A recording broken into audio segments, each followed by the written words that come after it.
Assalamualaikum warahmatullahi wabarakatuh.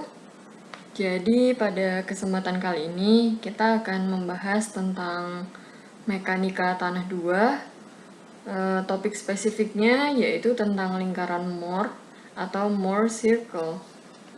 Gitu. Jadi di video sebelumnya saya sempat menyinggung sedikit terkait dengan lingkaran Moore ini. Jadi memang there's something magic gitu di lingkaran Moore ini gitu. Nah, apa magicnya di lingkaran Moore itu? Itulah yang akan kita bahas di video ini. Oke, jadi sebelum kita lanjut ke slide berikutnya, teman-teman silahkan siapkan alat tulis jika memang nanti perlu ada yang dicatat dari video pembahasan ini. Oke. Jadi ada dua hal yang akan kita bahas. Yang pertama yaitu tentang tegangan pada tanah, dan yang kedua yaitu tentang lingkaran Moore itu sendiri. Oke, jadi kita bahas dulu tentang tegangan pada tanah. Gitu. Saya sering sekali menyampaikan ini bahwasanya sama seperti dengan material yang lainnya. Misalkan kita punya baja, kita punya beton, atau kita punya kayu. Ketika ketiga material tersebut diberikan tegangan atau stres yang melebihi dari kapasitasnya, maka akan terjadi kegagalan atau failure gitu. Saya sudah pernah menyinggung terkait dengan itu. Begitu juga dengan tanah. Jadi kalau tanah ini kita berikan stres atau tegangan yang lebih besar dari kemampuan dia, maka akan terjadi deformasi yang besar. Deformasi yang besar itu bisa mengakibatkan keruntuhan.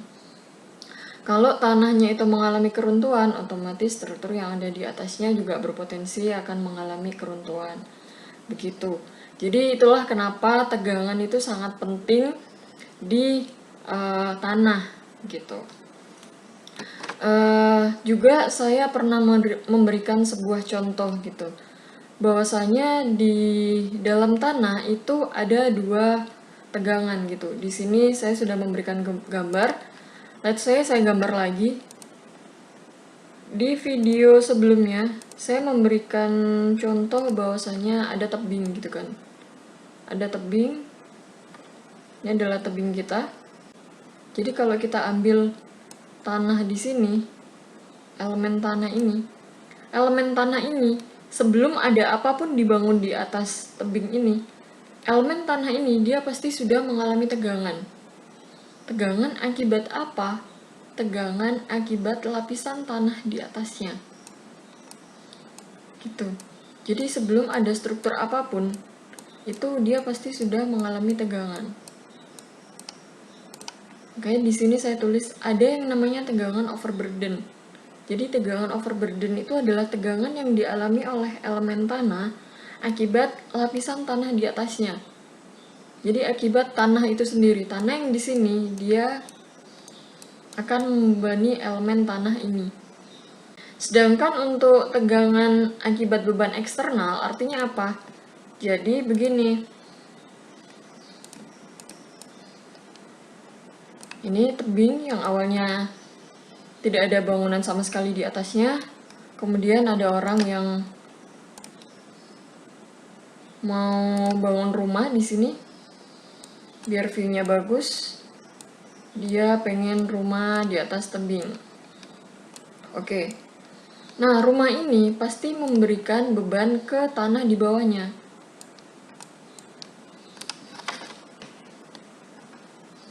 Nah, tegangan yang dialami oleh tanah di sini akibat beban eksternal itu disebut dengan tegangan akibat beban eksternal. Jadi jelas ya, tegangan itu ada dua, tegangan overburden akibat lapisan tanah itu sendiri, dan tegangan yang diakibatkan oleh beban eksternal. Bisa beban eksternalnya bisa macam-macam, bisa berupa timbunan, jalan, atau bahkan ini adalah bendungan, dan seterusnya. Yang jelas karena struktur yang dibangun di atasnya, atau akibat bangunan yang dibangun oleh seorang engineer. Gitu. Oke, kita lanjut ke sini. Lantas apa yang terjadi setelah rumah ini membebani si tebing? Lama-kelamaan tebing itu dia akan mengalami keruntuhan. Yang sudah pernah saya singgung juga di video sebelumnya. Jadi kurang lebih tanah itu dia akan mengalami keruntuhan seperti ini. Dan jika kita lihat elemen tanahnya, itu ya, kita coba ambil satu elemen tanah di sini. Anggap aja ini adalah persegi. Tuh, kita gambar yang lebih presisi lagi.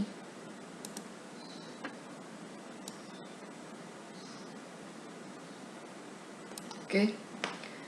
Jadi kalau misalkan kita ambil elemen tanah itu, maka kita akan punya elemen tanah dimana di sini ada tegangan normal yang bekerja pada elemen tanah tersebut. Dan di elemen tanah itu terdapat ini adalah garis merah yang itu. Gitu.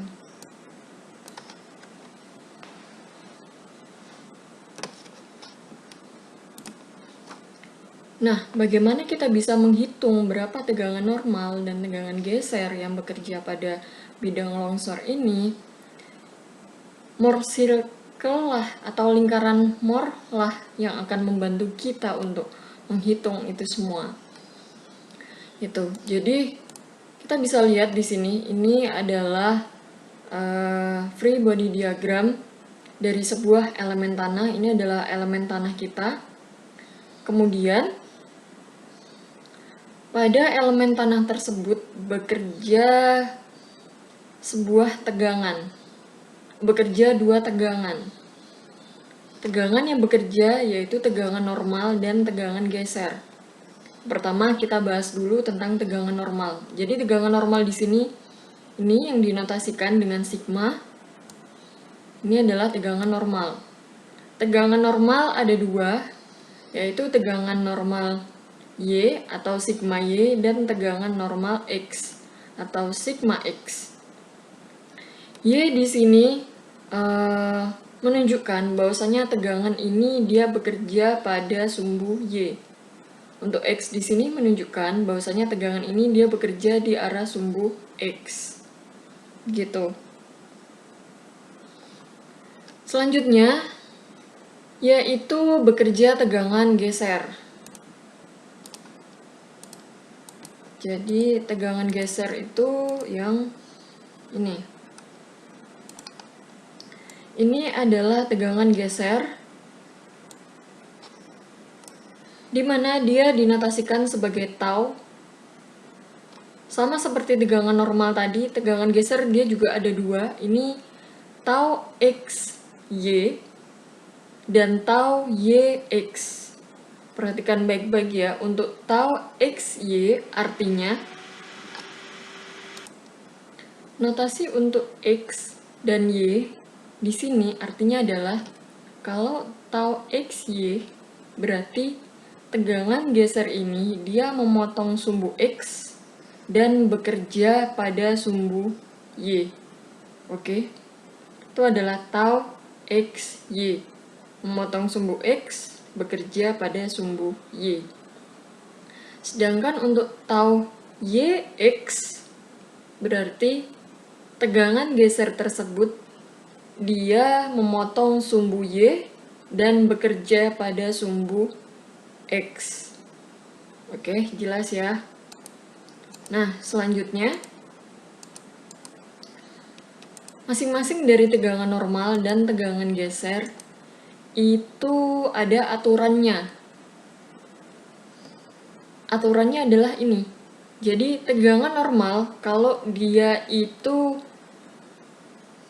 tekan, maka dia tandanya adalah positif.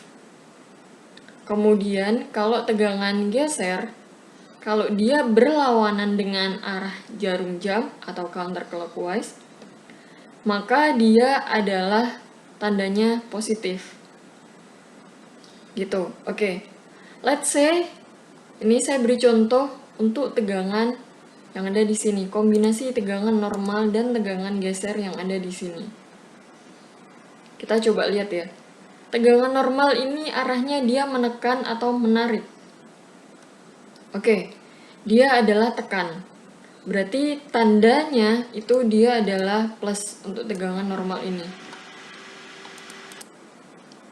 Sedangkan untuk tegangan geser ini, tau XY, kalau dilihat, ini dia arahnya berlawanan jarum jam atau searah jarum jam.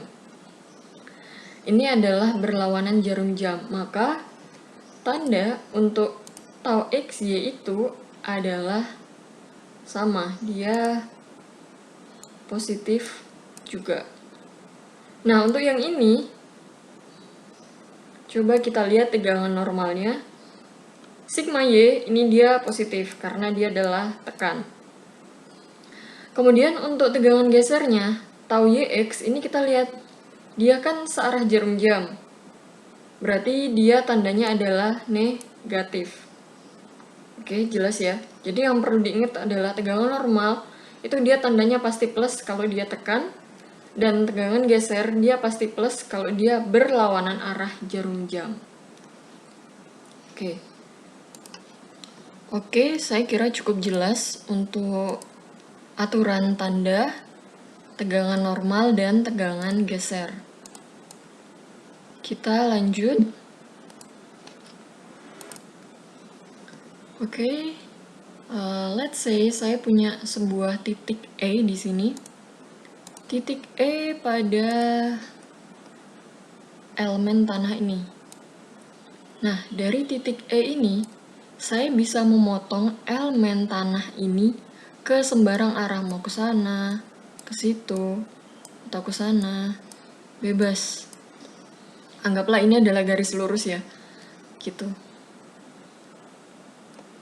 Let's say, akhirnya saya memutuskan untuk memotong elemen tanah ini pada garis yang ini, di mana garis ini memiliki sudut sebesar theta terhadap garis horizontal. Oke, ini adalah potongan tanah saya. Nah, dalam sebuah potongan ini untuk mencapai keseimbangan atau equilibrium, maka akan ada tegangan normal dan tegangan geser yang bekerja pada potongan yang baru tersebut. Oke. Nah, jika di sini diketahui ada tegangan normal X dan tegangan normal Y, kemudian ada juga tegangan geser di sini, dan itu yang besarnya sama, maka kita bisa menghitung berapa tegangan normal dan tegangan geser yang bekerja pada bidang potongan tersebut atau slice plane tersebut. Bagaimana kita menghitungnya? Dengan menggunakan persamaan ini. Jadi tegangan normal sama dengan sigma Y plus X dibagi 2 ditambah sigma Y min sigma X dibagi 2 cos 2 theta. Theta itu adalah sudut ini. Ini adalah tegangan gesernya XY sin 2 theta. Dan untuk tegangan gesernya, kita bisa hitung menggunakan persamaan ini. Gitu. Oke, jelas ya sampai sini. Dimana tegangan geser tau XY dan tau YX ini dia besarnya adalah sama. Ini dan itu dia besarnya sama. Gitu, sehingga tegangan normal di sini dan itu kita bisa hitung menggunakan persamaan itu. Dua persamaan ini harus selalu diingat. Ini adalah kunci dari segala kunci, ya, jadi harus diingat.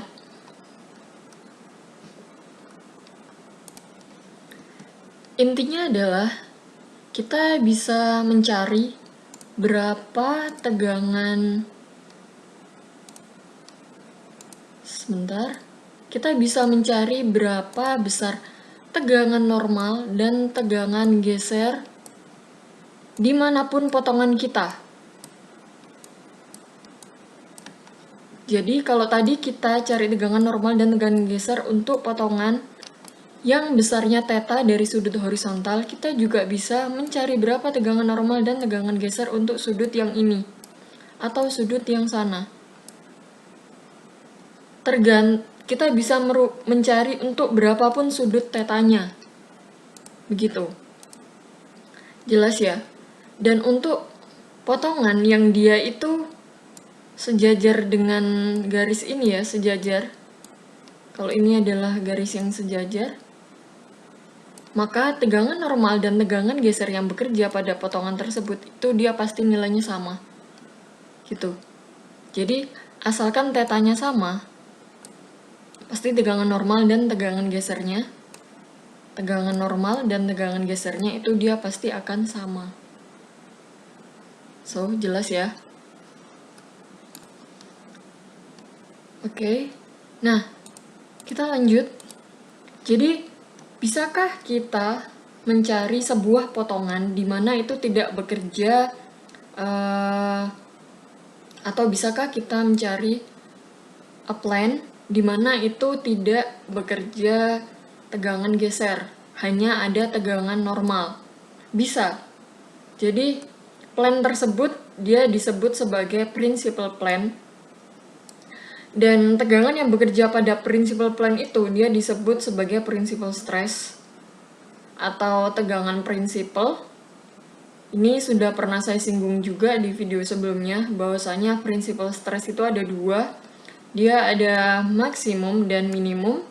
Maksimumnya dinotasikan sebagai sigma 1 atau maksimum normal stress. Dan minimum normal stressnya dia dinotasikan sebagai sigma 3, di mana sigma 2 dan sigma 3 itu dia besarnya adalah sama. Jadi kalau kalian lihat ya, ini kan elemen tanah itu kan dia sebenarnya bentuknya 3D. Jadi untuk yang di arah vertikal ini, itu dia sigma 1, kemudian yang di sini itu adalah sigma 3, dan yang di sini itu seharusnya adalah sigma 2. Tapi sigma 2 dan sigma 3 ini sama.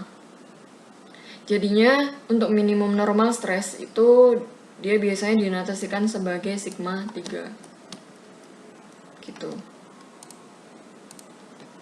Oke, dan sigma 1 dan sigma 3 ini kita bisa hitung dengan menggunakan persamaan ini. Bedanya adalah untuk perhitungan sigma 1 ini plus, kalau perhitungan sigma 3 di sini minus. Gitu. Dan untuk tetanya jadi kita juga bisa hitung 2 theta sama dengan itu. Oke. Itu kita lanjut ke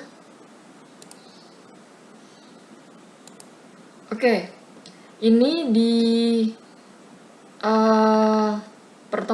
video sebelumnya saya sudah sempat menyinggung, jadi hubungan antara theta dan sudut geser dalam itu adalah 45 plus V per 2 gitu. Jadi kalau ini adalah principal stress, itu adalah ini adalah maximum principal stress atau major principal stress. Jadi notasinya bisa beberapa. Ini yang minimumnya gitu ya. Maka sudutnya ini kita bisa cari dengan menggunakan persamaan ini. Oke, langsung kita ke lingkaran Moore. Oke, kita sudah punya 2 titik di sini, titik R dan titik M. Selanjutnya kita hubungkan kedua titik tersebut, di mana garis yang berwarna merah ini adalah diameter dari lingkarannya. Dan untuk jari-jarinya berarti ini adalah jari-jari dari lingkaran tersebut. Selanjutnya dari garis ini kita mendapatkan diameter dan jari-jari, jadi kita bisa menggambarkan lingkarannya. Oke, kita sudah mendapatkan lingkarannya. Lingkaran ini sudah kita gambarkan. Selanjutnya apa? Selanjutnya kita perlu melihat lagi untuk bidang yang berwarna merah ini, Ini adalah bidang kerja dari kombinasi tegangan untuk titik R. Jadi kita gambarkan garis yang sejajar dengan garis yang berwarna merah ini. Kita gambarkan, maka kita dapatkan garis itu. Jadi kita gambarkan sebuah garis yang sejajar yang melalui titik R. Kita gambarkan garis. Kalau garis itu terus kita perpanjang, maka akan memotong lingkaran tersebut pada titik yang lain. Let's say ini adalah titiknya. Oke, begitu juga untuk yang bidang yang berwarna toska ini. Pada bidang yang berwarna toska tersebut, terdapat kombinasi tegangan titik M di sini, maka kita gambarkan garis yang sejajar dengan garis yang berwarna toska itu, yang melalui titik M. Gitu ya. Jadi dari titik M kita gambarkan garis yang sejajar dengan yang berwarna toska itu. Jadi kalau kita perpanjang garisnya terus ke sana, maka akan memotong lingkaran. Nah, titik potong antara ini dan lingkaran itu disebut sebagai pole atau kutub dari lingkaran Moore. Jelas? Jadi dari sini kita bisa mendapatkan pole-nya atau kutub. Ini adalah yang paling penting. Jadi kita harus tahu dulu kutubnya itu di mana. Kutub dari lingkaran Moore tersebut. Oke, selanjutnya apa? Kita bisa mendapatkan tegangan normal dan tegangan geser yang bekerja pada bidang ini yang sebesar theta tersebut. Bagaimana caranya? Caranya adalah dari pole tersebut kita bisa menggambarkan garis. Oke.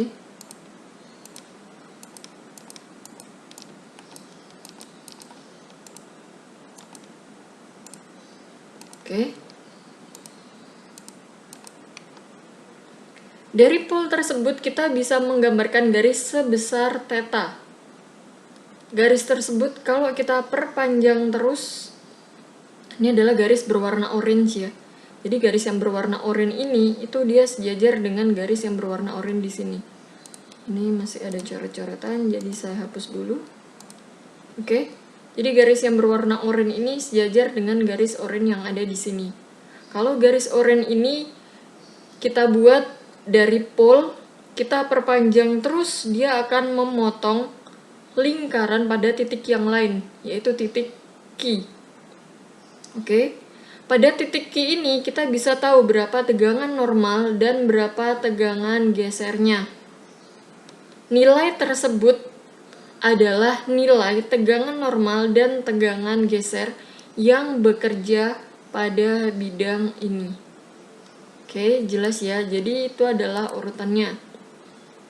Nah, sebenarnya kenapa kita harus tahu gitu pole-nya? Karena dari pole itu kita bisa mengetahui berapa kombinasi tegangan berapapun yang kita inginkan, mau ke arah sana, ke arah situ, ke arah manapun bebas. Jadi misalkan dari sini kita punya sudut yang baru ini, sudut theta 1. Kita tinggal gambarkan saja dari titik pole tersebut. Dari titik pole kita buat garis yang sejajar dengan garis yang berwarna merah ini. Let's say ini adalah garis yang sejajarnya, yang anggap aja ini lurus gitu. Maka kita bisa tahu jadi berapa kombinasi tegangan yang bekerja pada garis ini, yaitu sebesar ini. Tegangan normalnya adalah ini, dan tegangan gesernya adalah sebesar itu. Jadi itulah kenapa pentingnya kita harus tahu pole-nya itu dia di mana. Itu adalah magic-nya dari lingkaran Moore. Sebenarnya kenapa kita harus tahu gitu untuk nilai dari tegangan di berbagai potongan gitu kan. Ngapain kita harus tahu? berapa nilai kombinasi tegangan untuk potongan itu, dan seterusnya. Karena begini, jadi kalau kalian perhatikan, ya, sebentar. Oke, kita balik lagi ke cerita tebing yang ada rumah di atasnya ya. Gitu, kemudian terjadilah kelongsoran di garis yang berwarna merah tersebut. Nah, kalau misalkan kalian ambil banyak sekali elemen tanah di sini yang akan kalian amati, kalian akan mendapatkan elemen tanah tersebut terkenai bidang longsor yang dia itu bentuknya bisa berbeda-beda. Let's say untuk elemen tanah yang ini, dia bidang longsornya atau bidang gesernya ini itu hampir horizontal. Kemudian yang ini ada sedikit sudut terhadap horizontal, agak miring. Yang ini lebih miring lagi, dan yang itu dia hampir 45 derajat. Jadi itulah kenapa pentingnya kita itu harus tahu sebenarnya berapa tegangan yang bekerja di sini, di situ, dan di sana, dan di situ. Jadi nantinya dengan bantuan si pol ini kita kan bisa mengetahui berapa besarnya kombinasi tegangan normal dan tegangan geser di berbagai potongan. Gitu. Nah, implikasinya adalah di sini. Bukan berarti kalian bisa mencari berapa kombinasi tegangan normal dan tegangan geser secara manual untuk sebuah keruntuhan tebing. Bukan. Karena dalam menghitung berapa tegangan yang bekerja di sini itu kita dibantu oleh sebuah software. Tapi bagaimana software itu bisa bekerja, tentu saja kita harus tahu basicnya. Dari mana itu bisa begini, dari mana itu bisa begitu, dari sini. Jadi pentingnya kenapa kita harus tahu berapa kombinasi tegangan normal dan tegangan geser di setiap keruntuhan. Dan dengan bantuan pol tadi itu, kita bisa mendapatkan itu semua. Jadi sekali lagi yang perlu kita pahami adalah bagaimana prinsip kerjanya dari lingkaran Moore, kemudian dari pol itu sendiri. Karena di dalam program geoteknik pun kita juga bisa kita mendapatkan berapa tegangan atau kombinasi tegangan untuk di setiap titik atau area yang kita inginkan. Begitu. Itu mungkin yang pengen saya tekankan di sini ya. Kenapa sih Bu kita itu harus tahu berapa kombinasi tegangan normal dan tegangan geser di setiap potongannya? Kenapa kita harus repot-repot seperti itu? Jadi implikasinya atau penerapannya memang bukan berarti kalian nanti akan menghitung kombinasi tegangan itu di setiap elemen tanah tersebut. Tapi yang mau saya jelaskan di sini adalah penerapannya. Gitu. Jelas ya? Penerapan dari si lingkaran Moore dan pol tersebut yang di kemudian hari itu akan membantu kita sebagai engineer. Dan sebagai engineer kita tidak seperti ujuk-ujuk, oke, kita pakai program ini, program itu, tapi kita juga harus paham basic dari program yang kita pakai itu. Karena sebagai seorang engineer, kita bukan mesin yang hanya kita bisa menginput, kemudian kita bisa ngerun, kemudian keluar hasilnya, tapi kita juga bisa harus menganalisis dari hasil yang keluar dari program yang membantu kita. Nah, bagaimana cara kita menganalisis dan sebagainya, kita harus tetap paham basic-basicnya. Oke, ini untuk versi bahasa Indonesianya yang sebenarnya sama seperti penjelasan saya yang tadi. Untuk tegangan normal dan tegangan geser, dia positif, kalau dia bagaimana, dan seterusnya. Kalian bisa coba lihat gambar ini, mungkin bisa membantu kalian juga dalam memahami sebuah lingkaran Moore. Sebenarnya lingkaran Moore itu sebenarnya kutub di dalam lingkaran Moore itu bisa membantu kita dengan cepat dan mudah untuk menentukan tegangan normal dan tegangan geser yang bekerja pada setiap bidang manapun yang kita inginkan pada elemen tanah gitu. Dan untuk stepnya, kalau misalkan saya rangkum, bagaimana step untuk mendapatkan pole tersebut? Yang pertama, kita harus mengidentifikasi dulu tegangan normal dan tegangan geser yang bekerja pada dua bidang. Yang tadi saya beri contoh, ada bidang yang berwarna merah dan ada bidang yang berwarna toska. Kemudian kita gambarkan tegangan-tegangan tersebut pada lingkaran Mohr. Selanjutnya kita bisa gambarkan garis bidang kerja dari tegangan tersebut dan perpotongan antara semua garis tersebut pada lingkaran Mohr itu dia disebut sebagai pole. Saya yakin kalian bisa lebih memahami dengan cara ilustrasi yang tadi dibanding dengan penjelasan yang ada di sini. Ini hanya rangkuman bagaimana kita mendapatkan pole. Nah, untuk lebih jelasnya saya kira melalui sebuah contoh di sini. Kalau yang di sebelumnya tadi kan elemen tanahnya itu dia bentuknya bagus ya, nggak miring. Itu kalau kita lihat yang miring-miring gini kan udah aduh apa lagi ini gitu kan. Oke. Jadi ini berbeda dengan yang sebelumnya tadi. Di contoh ini kita memiliki elemen tanah. Dia tidaklah horizontal, tapi dia agak miring, gitu. Dia memiliki kemiringan di sini 60 derajat. Dan juga perlu saya jelaskan di sini, ini adalah elemen tanah kita. Pada bidang yang ini bekerja tegangan normal sebesar 40 PSI. Kemudian untuk bidang yang ini bekerja tegangan normal sebesar 20. Nah, artinya apa? Di sini tidak ada tegangan geser. Tadi saya jelaskan bahwasanya jika tidak ada tegangan geser yang bekerja, artinya ini adalah principal stress-nya. Yang 40 adalah maximum principal stress atau tegangan utamanya atau sigma 1.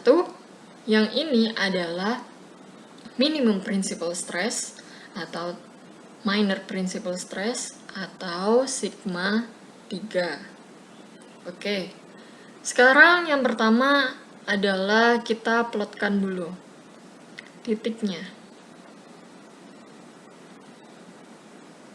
Sebentar.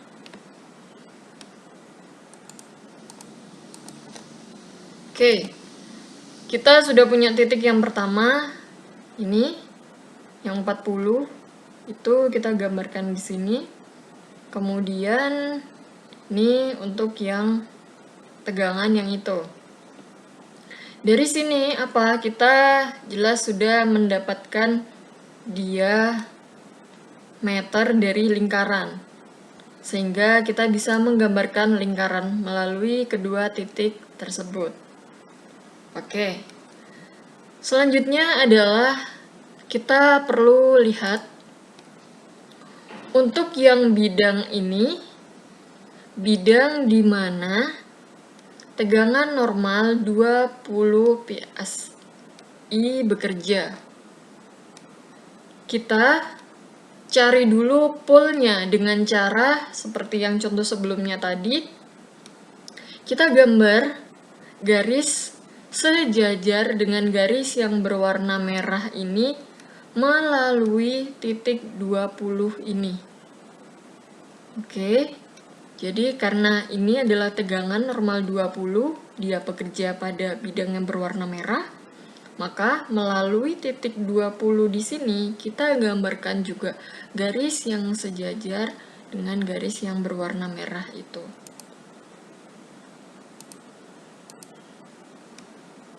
Kita gambarkan di sini.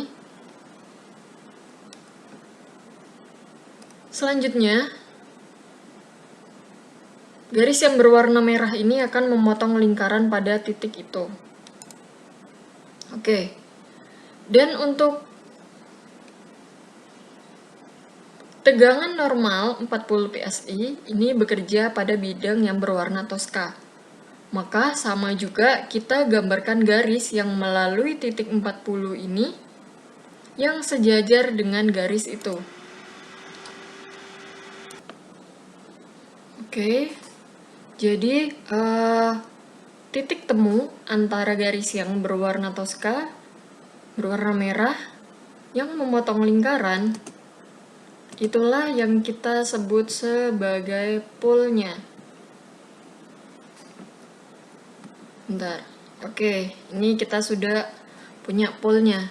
Nah, di sini kita diminta untuk menentukan berapa tegangan normal dan tegangan geser yang bekerja pada bidang DD. Jadi ini adalah garis DD. Caranya bagaimana? Gampang sekali. Ketika kita sudah mendapatkan lingkaran Moore dan pole, so we got everything gitu. Jadi kita udah punya segalanya sekarang. Caranya adalah garis DD ini kita tinggal gambarkan garis yang sejajar dengan garis DD melalui pole-nya. Oke, jadi dari pole ini kita gambarkan garis yang sejajar dengan garis DD. Maka garis ini dia akan memotong lingkaran pada titik itu. Titik ini kurang lebih dia sebesar 35. Titik ini kurang lebih dia sebesar 35. Ini untuk X-nya. Dan Y-nya adalah 8,33. Dimana X-nya ini adalah sigmanya, Y-nya adalah tau-nya. Di sini. Ini 35. Kemudian itu dia kurang lebih 8,66. Jadi terjawab sudah. Berapa tegangan normal dan tegangan geser yang bekerja pada bidang DD ini? Yaitu sebesar tegangan normalnya 35 dan tegangan gesernya 8,66. Jadi ketika kita sudah punya pole, kita mau diminta untuk mencari berapa tegangan normal dan tegangan geser di bidang manapun kita bisa mencarinya. Gitu.